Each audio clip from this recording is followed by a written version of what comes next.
শাহ আব্দুল আজিজ সাহেব রহমতুল্লাহ আলাইহি ঘোষণা দিয়েছিলেন, আজকের থেকে পাক ভারত উপমহাদেশ দারুল ইসলাম নয় দারুল হরব। ব্রিটিশদের বিরুদ্ধে আন্দোলন করা প্রত্যেকটা মুসলমানদের জন্য ফরজে আইন। সেই দিন থেকেই ব্রিটিশ হটাও আন্দোলনের সূচনা হয়েছিল। ব্রিটিশদেরকে দেশ থেকে পালাতে বাধ্য করেছিলাম, ভেবেছিলাম বৈষম্য দূর হবে, মানুষ মুক্তি পাবে, শান্তি পাবে। কিন্তু আমরা কি দেখলাম? ভারতের সংখ্যাগরিষ্ঠ মানুষ মুসলমানদের সাথে বৈষম্য করছে, তাদের অধিকার রক্ষা করছে না। আবারও মুসলমানরা চিন্তা করছে মুসলমানদের জন্য স্বতন্ত্র এক ভূখণ্ডের প্রয়োজন, এক দেশের প্রয়োজন। মুসলমানদের আন্দোলনের প্রেক্ষিতেই পাকিস্তান নামী একটা দেশ আমরা স্বাধীন করলাম। ভেবেছিলাম বৈষম্য দূর হবে, সাম্য, মানবিক মর্যাদা, সামাজিক ন্যায় বিচার প্রতিষ্ঠিত হবে। কিন্তু আমরা কি দেখলাম? পশ্চিম পাকিস্তানের মানুষগুলি পূর্ব পাকিস্তানের মানুষের সাথে বৈষম্য করছে, তাদের অধিকার রক্ষা করছে না, বৈষম্য দূর করছে না।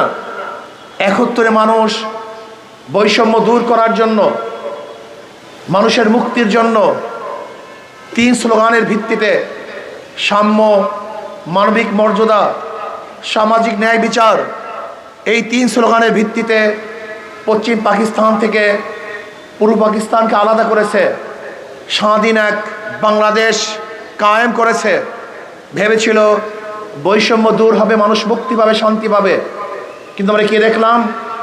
৭১-এর পর থেকে ২০২৪-এর ৫ই আগস্টের আগ পর্যন্ত যারাই ক্ষমতায় ছিল, এই ৫৩ বছরে বৈষম্য দূর করতে পারে নাই, মানুষের মুক্তি দিতে পারে নাই, শান্তি দিতে পারে নাই। আবারও মানুষ ২০২৪-এ জুলাই এবং আগস্টের বিপ্লবের মাধ্যমে বৈষম্য দূর করার জন্য মানুষ রক্ত দিয়েছে, জীবন দিয়েছে, আন্দোলন করেছে। কিন্তু আমরা কি দেখলাম? ৫ই আগস্টের পরে যেই কারণে মানুষ জীবন দিয়েছিল, এদেশ চাঁদামুক্ত দেশ হবে, জুলুম মুক্ত দেশ হবে, অবৈধ দখলদারি মুক্ত দেশ হবে, মানুষ স্বাধীন থাকবে, মানুষ মুক্তি পাবে। কিন্তু আমরা কি দেখলাম? ৫ই আগস্টের পরে আবারও দখলদারি, আবারও চাঁদাবাজি, আবারও জুলুম, আবারও অত্যাচার, আবারও মিথ্যা মামলা, আবারও হয়রানি, আবারও পেরেশানি। যে আওয়ামী লীগ তাদের নেতাদেরকে দাওয়াত না দিলে মাহফিল বন্ধ করত, এখন আমরা কি দেখতেছি?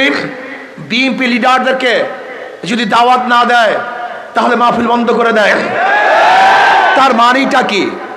যে বৈষম্য দূর করার জন্য মানুষ আন্দোলন করেছে, চাঁদা মুক্তির জন্য মানুষ আন্দোলন করেছে, সংগ্রাম করেছে।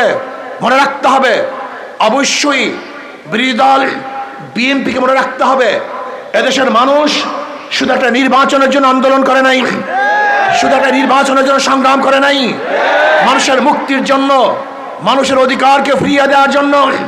সমস্ত মানুষ বৈষম্যহীন বসবাস করবে, এর জন্যই মানুষ রক্ত দিয়েছিল, জীবন দিয়েছিল।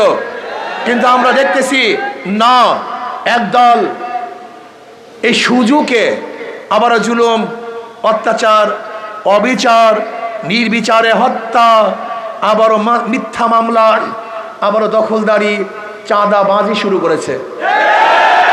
শুধু হাতের পরিবর্তন হয়েছে, চেহারার পরিবর্তন হয়েছে, চাঁদার পরিবর্তন হয় নাই। শুধু মানুষের পরিবর্তন হয়েছে, জুলুমের পরিবর্তন হয় নাই। এতদিন চাঁদা কালেকশন করেছে সেন্টু, এখন চাঁদা কালেকশন করে ফেন্টু। এতদিন জুলুম করছে লেন্টু, এখন জুলুম করে কেন্টু। শুধু হাতের পরিবর্তন হয়েছে, ব্যক্তির পরিবর্তন হয়েছে, কিন্তু মানুষের জুলুম এবং নির্যাতনের পরিবর্তন হয় নাই। না, এর জন্য মানুষ আন্দোলন করে নাই, সংগ্রাম করে নাই। এর কারণটা কি? বারবার দেশ পরিবর্তন করেছি, দল পরিবর্তন করেছি, বহুত নেতা শাসন আমরা দেখেছি। আমরা সবুজ বাংলা দেখেছি, সোনার বাংলা দেখেছি, নতুন বাংলা দেখেছি, ডিজিটাল বাংলা দেখেছি, স্মার্ট বাংলা দেখেছি।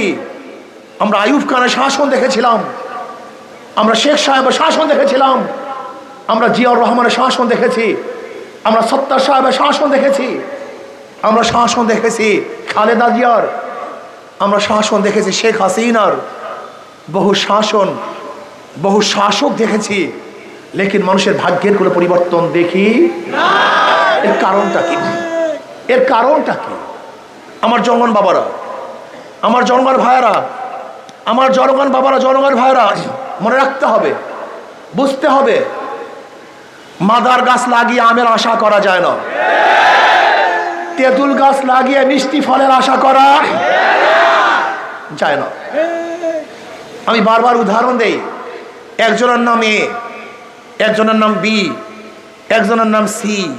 এও চোর, বিও চোর, সিও চোর, ক্ষমতা আছে এ, সে কি করবে? হটাও এ, আন্দোলন সংগ্রাম হরতাল অবরোধ, হটাও এ, বসাও বি, সে কি করবে? হটাও বি, আন্দোলন সংগ্রাম অবরোধ রক্ত, হটাও বি, বসাও সি, সে কি করবে? কারণটা কি? শুধু ব্যক্তির পরিবর্তন হয়েছে, নীতির পরিবর্তন হয়নি। শুধু ব্যক্তির পরিবর্তন হয়েছে, আদর্শের পরিবর্তন হয়নি। শুধু ব্যক্তি পরিবর্তনের মাধ্যমে, শুধু সমাজ পরিবর্তনের মাধ্যমে, শুধু ভূখণ্ড পরিবর্তনের মাধ্যমে মানুষের শান্তি আসতে পারে না, মানুষের মুক্তি আসতে পারে না। চোরের মাধ্যমে চুরি বন্ধ হয় না, ধর্ষকের মাধ্যমে ধর্ষণ বন্ধ করা যায় না, জালেমের মাধ্যমে জুলুম বন্ধ হয় না, খুনির মাধ্যমে খুন বন্ধ হয় না। আপনাকে মনে রাখতে হবে, মনে রাখতে হবে, চোরের মাধ্যমে চুরি বন্ধ হয় না, যতক্ষণ পর্যন্ত নীতি ও আদর্শের পরিবর্তন না হবে। এর জন্য ভোটারদের ঐক্য হতে হবে, সমস্ত ভোটারদের ঐক্য হতে হবে। কিসের উপর ঐক্য হবেন? যেই দলের মধ্যে, যেই ব্যক্তির মধ্যে, যেই দলের মধ্যে চাঁদাবাজ আছে, যেই দলের মধ্যে খুনি আছে, যেই দলের মধ্যে জালেম আছে, যেই দলের মধ্যে অপহরণকারী আছে, গুন্ডা আছে, বদমাশ আছে, ওদের দল করবো না, ওদেরকে ভোট দেবো না। যতদিন পর্যন্ত জনগণ ঐক্য না হবেন, শুধু রক্ত দিবেন, জীবন দিবেন, আন্দোলন করবেন, সংগ্রাম করবেন, তাদের ভাগ্যের পরিবর্তন হবে না। ইসলামী আন্দোলন বাংলাদেশ বিশ্বাস করে শুধু নেতা নয়, নীতির পরিবর্তন চাই। শুধু ব্যক্তি নয়, নীতির পরিবর্তন চাই। বারবার ভোট দিয়েছেন, বারবার সংগ্রাম করেছেন, বারবার আন্দোলন করেছেন, শুধু মুদ্রার এপিট ওপিট, এক গুণটাকে বাদ দিয়ে আর এক গুণটাকে ক্ষমতায় বসিয়েছেন, এক জালেমকে বাদ দিয়ে আর এক জালেমকে ক্ষমতায় বসিয়েছেন, এক চোরকে বাদ দিয়ে আর এক চোরকে ক্ষমতায় বসিয়েছেন। বাংলাদেশের মানুষ বারবার ধোঁকা খেয়েছেন, আর আমরা ধোঁকা খেতে চাই না। কোন চোর গুন্ডা বদমাশদেরকে আর ক্ষমতায় দেখতে চাই না, ক্ষমতায় নেব না ইনশাআল্লাহ। কি রাজি আছেন ইনশাআল্লাহ? শুধু একটা পদক্ষেপ হন, যে দলের মধ্যে, যে ব্যক্তির মধ্যে লুটেরা আছে, চাঁদাবাজ আছে, ওদেরকে ক্ষমতায় বসাতে চাই না। আমরা কি চাই? সাম্যতা, সবাই সমান, ঋষি কামর মজদুর তাঁতি জেলে যে মানুষ বাংলাদেশে বসবাস করবে, চাই সে মহিলা হোক, পুরুষ হোক, মুসলমান হোক, হিন্দু হোক, খ্রিস্টান হোক, বৌদ্ধ হোক, বাংলাদেশের নাগরিক হিসেবে প্রত্যেকটা নাগরিকের অধিকার সমান থাকবে। কি থাকবে? সমান অধিকার থাকবে। বাংলাদেশের প্রত্যেকটা নাগরিক সম্মানিত হবে। আজকে বাংলাদেশের হাজারো নাগরিক যখন অফিস আদালতে ঢুকে, তাদের সাথে পশুর মতো ব্যবহার করা হয়, অথচ যেই অফিসে ঢুকেছেন ওই অফিসের বসের চাকরির বেতনের পয়সা ওই গরিব ব্যক্তি পে করে থাকে। বাংলাদেশের যত চাকুরিজীবী আছে তাদের টাকা কে দেয়? আপনারা দেন। আপনাদের খাজনা, আপনাদের ট্যাক্স, আপনাদের ভ্যাটের পয়সায় তারা জীবিকা নির্বাহ করে। অথচ আমরা যাদেরকে টাকা দেই তারা আমাদের সাথে গোলামের মতো ব্যবহার করে। এর কারণটা কি? ওই জালেমদের মাধ্যমে ওরা জুলুম করিয়েছে, জনগণের সেবার জন্য নিযুক্ত হয় নাই। যদি জনগণের সেবার জন্য অফিসারগুলি নিযুক্ত হইতো, তাহলে আমাদেরকে সেবা দান করতো, আমাদেরকে শ্রদ্ধা করতো, সম্মান করতো। কিন্তু না, ওদের জালেম হিসাবে এই সরকারগুলি তৈয়ার করেছে। এর জন্য ওরা জনগণের সাথে ভালো ব্যবহার করতে পারে না। যদি ইসলামী হুকুমাত আসে, প্রত্যেকটা অফিসার সেবক হবে, প্রত্যেকটা লিডার সেবক হবে। আপনি বিশ্বাস করুন অথবা নাই করুন, ওরা ভোট নেওয়ার সময় ভোট নেয় জনগণের সেবা করার সুযোগ দিন। প্রত্যেক কি বলে, জনগণের খেদমত করার সুযোগ দিন। কিন্তু যখন ভোট পেয়ে নির্বাচিত হয় তখন অবস্থা হয় খেদমত নয়, জুলুম করার সুযোগ দেন, খুন করার সুযোগ দেন, চুরি করার সুযোগ দেন, ধর্ষণ করার সুযোগ দেন, ডাকাতি করার সুযোগ দেন।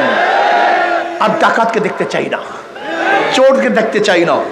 আসুন না, যাদের চেহারার মধ্যে মদিনার ছাপ আছে, যারা মদিনার আদর্শ লালন করে, যারা সরদার দো আলমকে নেতা মানে, যারা আল্লাহর কর্তৃত্বকে প্রতিষ্ঠিত করতে চায়, এমন দলকে নির্বাচিত করার আগ পর্যন্ত দেশের মানুষ শান্তি পাবে না, মুক্তি পাবে না। এর জন্য আমাদের দরকারটা কি? ইসলাম হুকুমাত কায়েম করা। ইসলাম হুকুমাত কায়েম হলে অনেকেই ভাবেন যে হুজুর ইসলাম হুকুমাত হলে আমাদের অবস্থাটা কি হবে। এক গাজাওয়ালা প্রশ্ন করে, ইসলামী হুকুমাত হলে আমার গাজার অবস্থাটা কি হবে, আমি গাজা সেবন করবো কিভাবে? আমি বললাম কোনো টেনশন করিও না, তোমার কোনো টেনশন নাই। তুমি কি মসজিদে গিয়ে গাঁজা সেবন করতে পারবা? বল না হুজুর, মসজিদে গিয়ে গাঁজা সেবন করবো কিভাবে? বলে কেন? বলে সেটা তো পরিবেশ নেই, গাঁজা সেবনের পরিবেশ নাই। আমি বললাম ইসলামী হুকুমাত হলে গোটা বাংলাদেশটাই মসজিদের পরিবেশ হয়ে যাবে, কোনো জায়গায় গাঁজা সেবনই করতে পারবো না, তোমার কোনো টেনশন নেই। অনেক মানুষ মনে করে ইসলামী হুকুমাত হলে, মহিলারা মনে করে আমাদেরকে বস্তায় ভরে ঘরের মধ্যে আবদ্ধ করে ফেলবে। আর আমি বলি ইসলামী হুকুমাত হলে আমার মা বোনেরা ধনী হয়ে যাবে। যেরকম খাদিজা কুবরা রাদিয়াল্লাহু তাআলা বহুত বড় ব্যবসায়ী ছিলেন, আমাদের মা বোনরা বহুত বড় ব্যবসায়ী হয়ে যাবে। আমাদের মা বোনরা মনে করে ইসলামী হুকুমাত হলে আমাদেরকে বস্তাবন্দি করা হবে। হ্যাঁ, ইসলামী হুকুমাত হলে আমার আম্মা জান আয়েশা সিদ্দিকা রাদিয়াল্লাহু তাআলা আনহা যেরকম বহুত বড় মুহাদ্দিসা ছিলেন, অনেক বড় শিক্ষিতা ছিলেন, ইসলামী হুকুমাত হয় আমার মা বোনেরা বড় বড় শিক্ষিতা হয়ে যাবে। আমার গরিব বন্ধুরা মনে করে ইসলামী হুকুমাত হলে কি হবে, বোকা। গোটা ইসলামের অর্থনীতি সব গরিবদের জন্য। গোটা ইসলামের অর্থনীতি কাদের জন্য? পুঁজিবাদী অর্থনীতি কিয়ামত পর্যন্ত চললেও কোনো গরিব ধনী হবে না, ধনীরা শুধু ধনী হবে আর গরিবরা গরিব হবে। আর ইসলামী অর্থনীতি অ্যাপ্লাই হলে আগামী 5-10 বছরের মধ্যে বাংলাদেশের একজন গরিব ও দরিদ্র সীমার নিচে থাকবে না, সবাই দরিদ্র সীমার উপরে চলে যাবে। বিশ্বাস হয় না? বিশ্বাস হয় না? উদাহরণস্বরূপ, আপনি 5 লক্ষ টাকা আজকে ঋণ আনার জন্য যাবেন ব্যাংকে, যে ব্যাংকওয়ালা ভাই আমাকে 5 লক্ষ টাকা ঋণ দেন। ম্যানেজার কি বলবে? আপনার কাছে কি মর্গেজ আছে? আপনি বলবেন আমি ভিক্ষুক মানুষ, গরিব মানুষ, মর্গেজ কোথায় পাবো? যদি আমার কাছে টাকাই থাকতো আপনার কাছে আসবো কেন? তখন ম্যানেজার কি বলবে? আপনার জন্য টাকা নয়, ব্যাংক তাকেই টাকা দেয় যার টাকা আছে, যার টাকা নাই ব্যাংক তাকে টাকা দেয় না। তাহলে ব্যাংক কাকে টাকা দেয়? যার 5 লক্ষ টাকা আছে, একবার ধনী। ব্যাংক থেকে 5 লক্ষ টাকা দিছে, 2 বার ধনী। যাকে লোন দেওয়া হয়েছে তারই লোন মাফ হয়, 3 বার ধনী। যার লোন মাফ হয় তার ইন্টারেস্ট মাফ হয়, কয়বার ধনী? একজন বড় লোক কয়বার ধনী হয়? 4 বার ধনী হয়। আর গরিবের পেটে 5টা লাথি। কয় লাথি? আগের থেকে 5 লক্ষ টাকা ছিল না, 1 লাথি। ব্যাংক থেকে 5 লক্ষ টাকা দেয় নাই, 2 লাথি।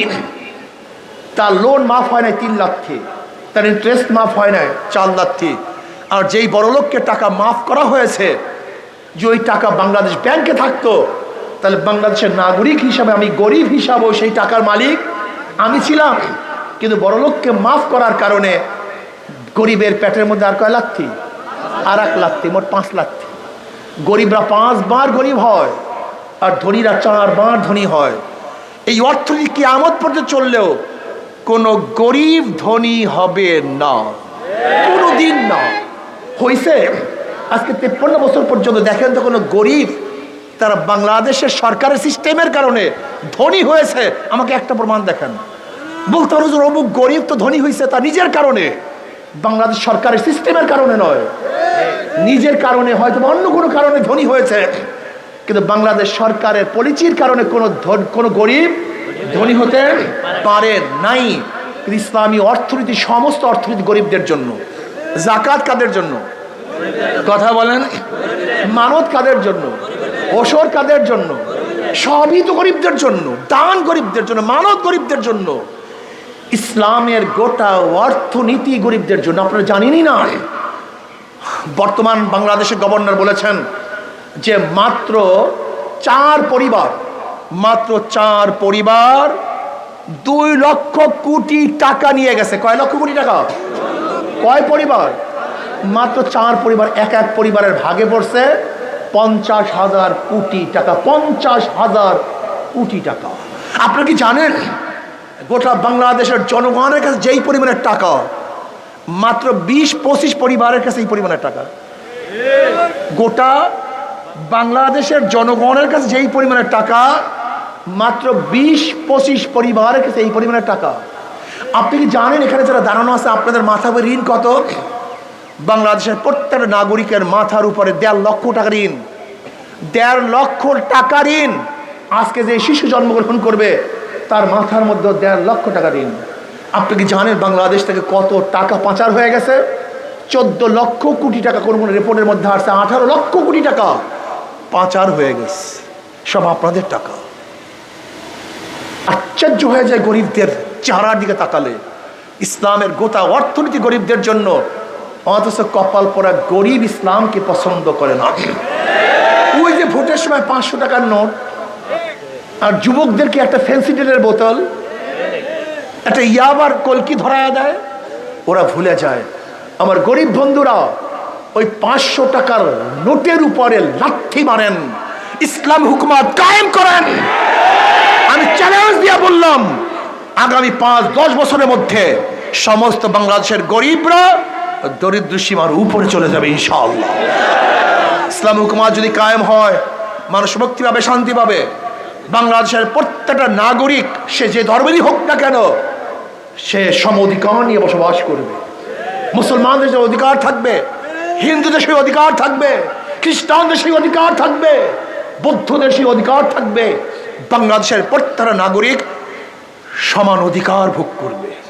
ইসলাম হুকুমত হলে প্রত্যেক নাগরিক শান্তি পাবে, মুক্তি পাবে, স্বাধীনতা পাবে। জুলুম থাকবে না, অত্যাচার থাকবে না, অবিচার থাকবে না। কেউ 10 তলায়, কেউ গাছতলায় তা হবে না। কেউ খোলা আকাশের নিচে ঘুমাবে, আর কেউ ডাস্টবিনে এক মুঠো খাদ্যের জন্য কাক এবং কুকুরের সাথে লড়াই করবে।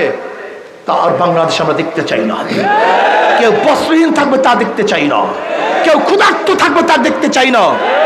বাংলাদেশের কোনো মহিলারা তার ক্ষুধার জন্য তার বাচ্চাকে বিক্রি করে দিবে, এই সমাজ আমরা দেখতে চাই না। এই সমাজ পরিবর্তন করতে চাই, ইসলাম হুকুমত কায়েম করতে চাই, যেখানে শাসকরা খাদেম হবে। যেরকম ওমর ইবনে খাত্তাব রাদিয়াল্লাহু তাআলা আনহু গাছ তলায় শুয়ে থাকতেন, লাঠি মাথায় দিয়ে শুয়ে থাকতেন। কেউ বিশ্বাসই করতে পারতো না কে শাসক আর কে প্রজা, কে ধনী কে গরিব। আমরা এমন এক সমাজ চাই যার মধ্যে সাম্যতা থাকবে, যেখানে লিডার এবং স্বাভাবিক জনগণ, যেখানে নেতা এবং স্বাভাবিক জনগণ সব এক হয়ে যাবে, সম অধিকার ভোগ করবে, সবাই শান্তিতে বসবাস করবে। জান্নাতের একটা পরিবেশ বাংলাদেশের সৃষ্টি করতে চাই। সেই নীতি আদর্শ ইসলাম, সেই নীতি আদর্শ নিয়ে এসছেন মদিনাওয়ালা। সেই নীতি আদর্শ মদিনাওয়ালা নিয়ে এসছেন। যেই মদিনাওয়ালা আদর্শ বাস্তবায়ন করার কারণে গোটা মদিনার মধ্যে ওমর ইবনে খাত্তাব রাদিয়াল্লাহু জমানায় কাকে যাকাত দিবে সেই লোক খুঁজে পাওয়া যেত না। আসুন আগামী নির্বাচনে এই যে প্রতীক দেখেন, হাত পাখা, শান্তির প্রতীক, সবাই প্রতীক। মুসলমানরাও ব্যবহার করে, হিন্দুরাও ব্যবহার করে, খ্রিস্টানরাও ব্যবহার করে, হাত পাখা ব্যবহার করে। হাত পাখা ধরিরা, গরিবরা, পুরুষরা, মহিলারা, মেয়াতর, চাষি, কুলি, সবাই প্রতীক হাত পাখা। যদি হাত পাখা নির্বাচিত হয়, যেরকম হাত পাখা সবাই, এই দেশটাও সবার হয়ে যাবে। হাত পাখা সবাইকে শান্তি দেয়। হাত পাখা বিজয় হলে সবাই শান্তিতে বসবাস করতে হবে ইনশাআল্লাহ। কাজে আগামী নির্বাচনে এখন থেকে প্ল্যান নিয়ে আমরা নামতে হবে। পিআর সিস্টেমে নির্বাচন চাই, সংখ্যানুপাতিক হারে নির্বাচন, পিআর সিস্টেমে নির্বাচন দিতে হবে। বর্তমান নির্বাচন কমিশনকে বলবো, জুলুম, অত্যাচার, অবিচার, পেশি শক্তির ব্যবহার, অবৈধ টাকার সরাসরি বন্ধ করার জন্য সংখ্যানুপাতিক হারে নির্বাচন দিতে হবে। কোনো ব্যক্তিকে ভোট দিবে না, মার্কাকে ভোট দিবে। প্রত্যেকে কিসে ভোট দিবেন? যদি মার্কায় ভোট দেন, ধরে নেন যদি হাত পাকা প্রতীক 30% ভোট পায়, তাহলে তাদের সংসদ সদস্য হবে 90 জন।